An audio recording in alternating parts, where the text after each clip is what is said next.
તમને કોઈ જંગલની અંદર મૂકી આવે, ત્યાં કને સિંહ, ચિત્રા, વાઘ, વરુ બધા હોય, અને પછી આશીર્વાદ આપે કે એ તમે હજારો વર્ષ જીવો, તો એને તમારા ઉપર અનુગ્રહ કેવો કર્યો કહેવાય કે શાપ આપ્યો કહેવાય?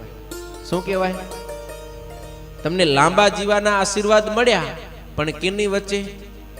સિંહ, ચિત્રા, વાઘ, વરુની વચ્ચે. તો એમાં માણસને સુખ ના આવે. એટલે એમ કહેવાયું કે અભયત્વ વિનાનું અમરત્વ એ તો અભિશાપ છે. હવે તફાવત સમજજો. સ્વર્ગનું અમૃત જીવને માત્ર અમરત્વ આપે, પણ અભયત્વ આપતું નથી. જ્યારે આ ભગવાનની કથા છે, ભાગવતની કથા, એ જીવાત્માને અભયત્વ આપે કે પછી એને કાળ કર્મ કે માયાનો પણ ભય રહેતો નથી. માટે આ કથા રૂપી અમૃત છે ને, એ સ્વર્ગના અમૃત કરતા પણ અધિક છે.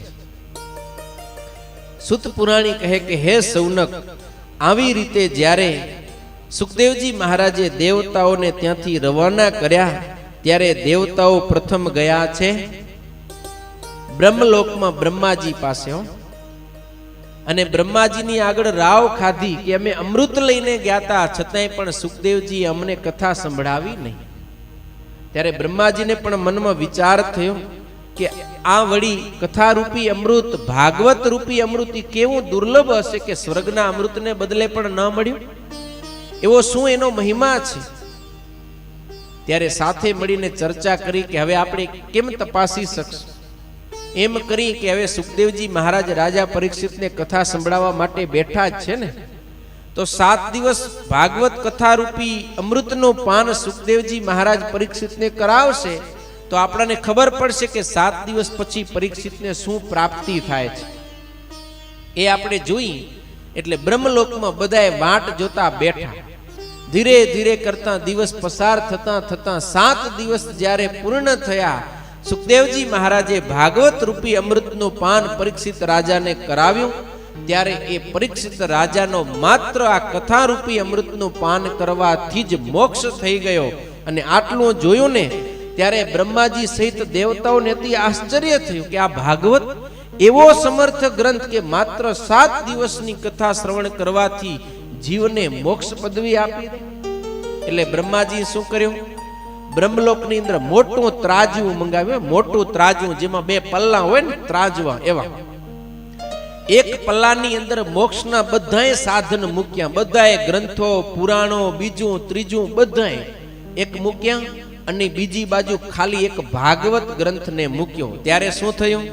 લઘુ નન્યાની જાતાની ગૌરવેણ ઇદમ મહત. જે ત્રાજવામાં ભાગવત મૂક્યો ને, એનો વજન વધી ગયો કે છેક નીચે અડી ગયો, ને બીજા તમામ શાસ્ત્રો અધર થઈ ગયો.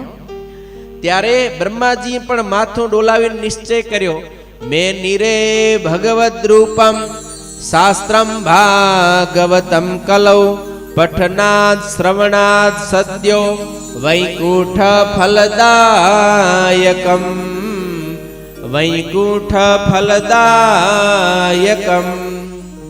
આ શ્રીમદ ભાગવત છે, એ તો સ્વયં ભગવાનનું જ વાંગમય શબ્દ સ્વરૂપ છે. ને એમાં ખાસ કળિયુગની અંદર જે કોઈ જીવાત્મા આ ભાગવતને વાંચે કે ભાગવતની કથાનું શ્રવણ કરે, તો એ જીવને તત્કાળ મોક્ષ પદવીની પ્રાપ્તિ થાય. આવું અદ્ભુત આ ભાગવત ગ્રંથ, એની કથા માત્ર ને માત્ર ધરતી ઉપર જીવને સાંભળવા મળે, પણ સ્વર્ગે સત્યે ચ કૈલાસે વૈકુંઠે નાસ્તિ અયમ રસઃ અતઃ પિબંતુ સદભાગ્યા મા મુંચત કરહિચિત મા મુંચત કરહિચિત. આ ભાગવતની કથા સ્વર્ગલોકની અંદર પણ સાંભળવા મળતી નથી. વૈકુંઠ લોકમાં, કૈલાસમાં કોઈ જગ્યાએ નહીં, માત્ર ને માત્ર ધરતી ઉપર આ કથા સાંભળવા મળે છે. માટે હે સદભાગી જીવાત્માઓ, હે શ્રોતાજનો, પ્રેમથી આ ભાગવતની કથાનું શ્રવણ કરો. અને ક્યારેય તમે ના છોડો, ના જ છોડો, સતત કાયમ તમે ભાગવતની કથાનું શ્રવણ કરતા રહો. અને ભક્તો, આપણે ભાગ્યશાળી છીએ કે આજે આપણને આ ભાગવતની કથા શ્રવણ કરવાનો એક સુઅવસર મળ્યો છે. દેવતાઓને પણ નથી મળતો. દેવતાઓને પણ આ ભાગવતની કથા શ્રવણ કરવા માટે ધરતી પર મનુષ્ય જન્મ ધારણ કરવો પડે. આવો ભાઈઓ આવો બહેનો કથા ગંગા મનાવો રે.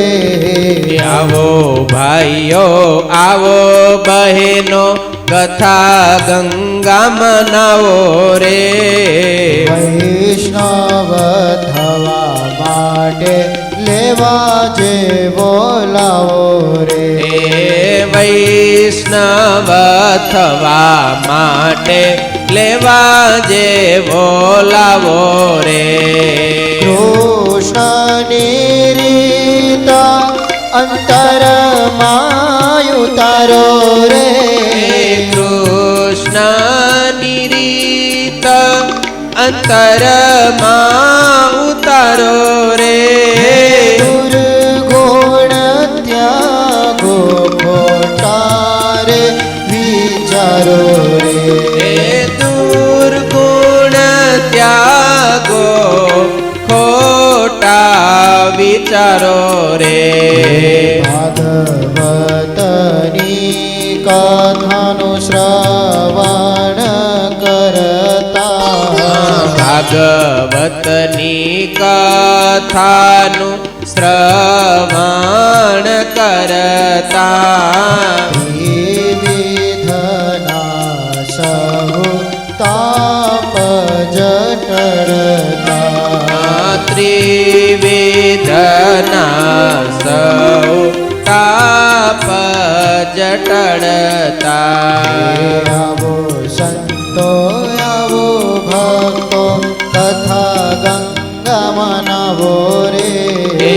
આવો સંતો આવો ભક્તો કથા ગંગા મનાવો રે. વૈષ્ણવ થવા માટે લેવા જે બોલાવો રે. વૈષ્ણવ થવા માટે લેવા જે બોલાવો રે.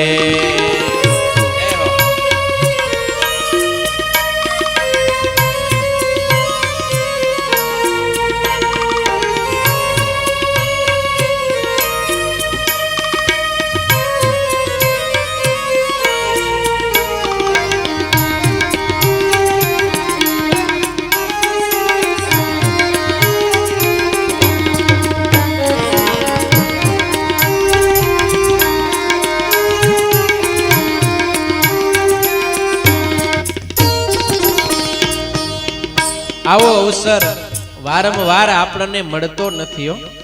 તમને આમ સાંભળેલું કે પેલા આ મોટી ચિરઈ ગામમાં 7 દિવસની ભાગવત ક્યારે થઈ હતી? કેટલા વર્ષ થયા? 2011 માં થઈ હતી ને. 2011 થી પછી 2021, 22 ને 23 કેટલા વર્ષ થયા? 12 વર્ષ પછી ફરીથી આવો અવસર મળ્યો છે હો. માટે વારંવાર આવો યોગ મળતો નથી. ધન્ય છે તમારા ગામના ગોપી મંડળને કે એણે આજે સાથે મળીને તમને હું ઢાળ્યા હો. ગોપા બધા ભેગા થાઓ અને આ કથાનો લાભ લ્યો. કથાનો લાભ